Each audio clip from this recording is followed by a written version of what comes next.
9th, 1998, Biography with Peter Graves. 30 years ago, Don Imus brought his crudeness and rudeness to the airwaves, and radio has never been the same. These days, Imus plays host to some of the nation's most powerful politicians and journalists, and has become a card-carrying member of the media elite. Welcome again to Can We Talk Week, Biography's look at men and women who have turned small talk into big money. Tonight, the outrageous Don Imus, who actually made Time magazine's recent list of most influential Americans. At one time, it seemed he was destined only for a list of former celebrities. His vulgarity and excesses on the radio carried over into his personal life. Imus was ruled by his addictions and banished from New York. And even after finding sobriety and staging a remarkable comeback, Imus created a firestorm of controversy with his jokes about the president's sex life.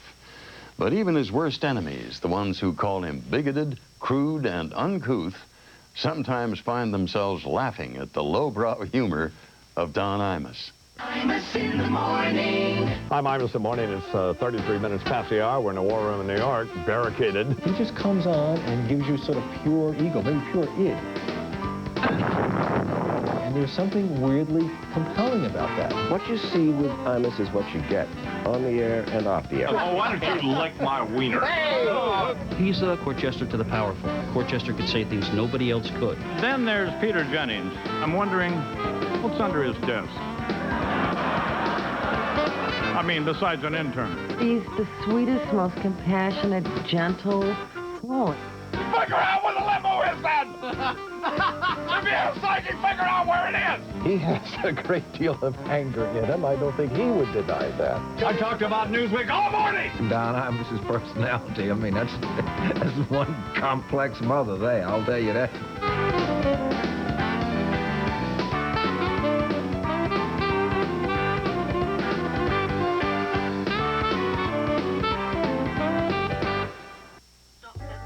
Talk show host Don Imus has a job millions of his listeners would love to have. Every morning he can be as ornery, opinionated, and irreverent as he wants to be, even when talking to some of the most notable people in America. Dan, by the way, has got on one of his normal, well, probably about a $2,000 suit, but why not? And he's wearing Timberland boots, and that's the goofiest looking outfit. Whether you love him or loathe him, Imus is one of the rarest of people. A guy who has made a fortune just by being himself. I'm going to be very honest with you, and those of you around the country who have not listened to me very much don't know this, but I may be the most self-absorbed person on the planet. Oh, it's no doubt. But being Don Imus hasn't always been easy, except maybe at the very beginning. There was a time back in the 1940s when it seemed every boy wished his dad was a cowboy and his mom a movie star. John Donald Imus Jr. was one of the lucky kids who didn't have to wish. When he was born on July 23, 1940, in Riverside, California, his father, John D. Sr., was a cattle rancher. Don's mother, Frances, may not have been a movie star, but she sure was as pretty and as sophisticated as one. One of these terrific, outspoken women who had also a very quick and incisive wit. Don had a life any kid then would have envied.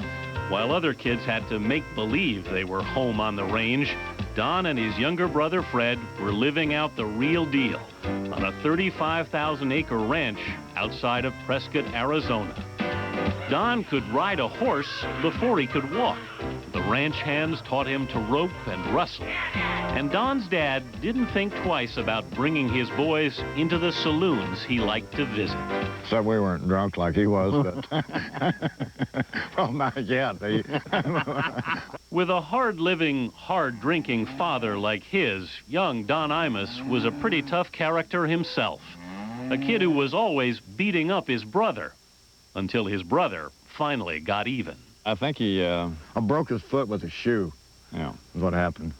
And it's been a pretty good relationship ever since. Don's schoolmates and teachers weren't so lucky. To them, he was the kid with the smart mouth. He's one of them kids always thought he knew more than the teachers did. By junior high, the other kids thought maybe Don was as smart as he seemed. They elected him class president. Not long after, they impeached him for being too dictatorial. He had an attitude, definite attitude, and a point of view of what he thought, and he didn't mind saying it. What Don didn't like talking about was what was going on at home. His father ran into tax problems that forced him to sell the ranch. Around the same time, his mother and father split up and divorced. They were tough times for Don. But he and his pals did their best to have fun, even if Prescott wasn't the most exciting town for a teenager. On a Friday or Saturday night, about the only entertainment was to get in your car and cruise the town from one end of the town to another, which took about maybe 10 or 15 minutes at max. So we would entertain ourselves. Don and his friends had a blast listening to the evangelists broadcasting from border stations, heavenly hucksters who sold everything from baby chickens to miracle packages. What is a miracle package? The miracle package consists of the anointing oil, 3 items that I put in that package. Just sit down and write me a letter and say, Brother Mac Watson, send me the miracle package. Don would entertain his friends by mimicking the evangelists. He discovered he liked performing, especially singing that music the preachers called the devil's work, R&B, rhythm and blues, a.k.a. rock and roll.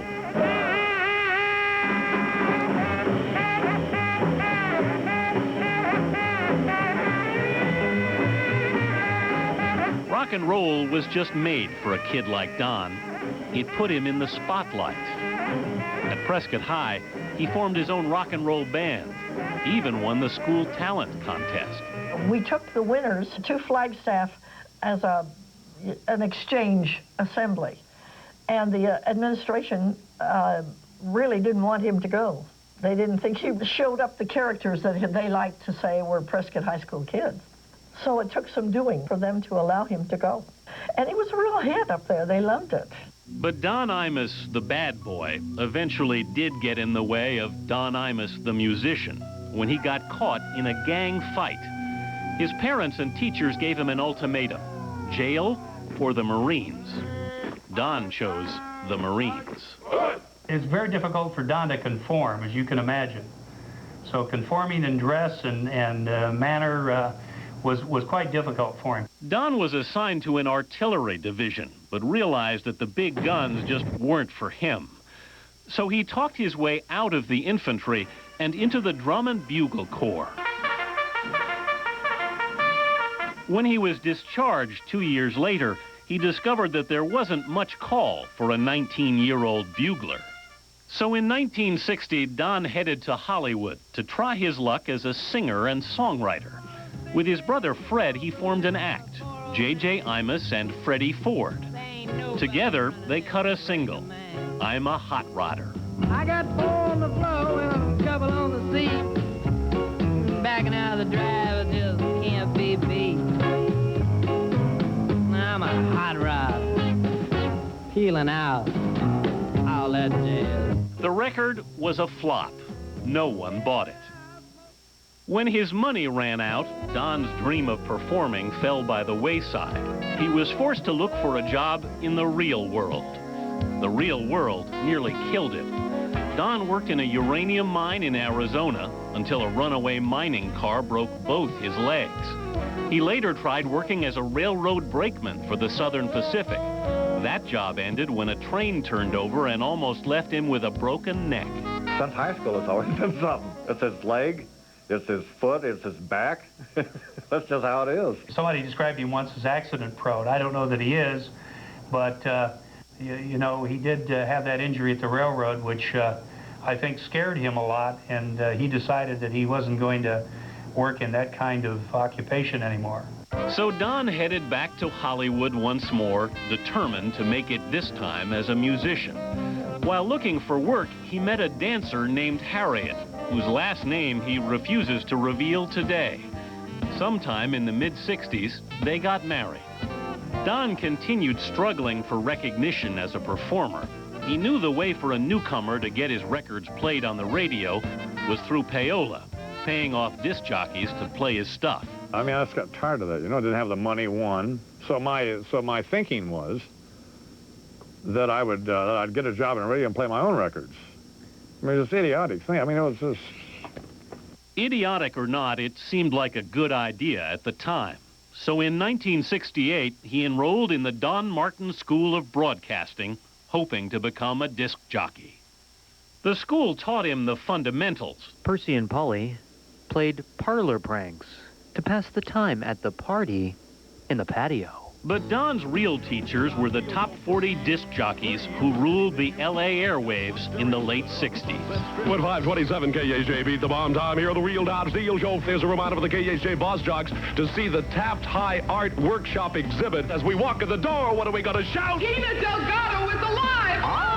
KHJ! Patterning himself after them, Don sent out his school tapes to KUTY, a small station in Palmdale, California. The station liked what it heard and hired Don at $80 a week. Within 3 years, he'd be making 20 times that as the most famous, most outrageous disc jockey in the country. The dawn of Imus in the Morning was underway.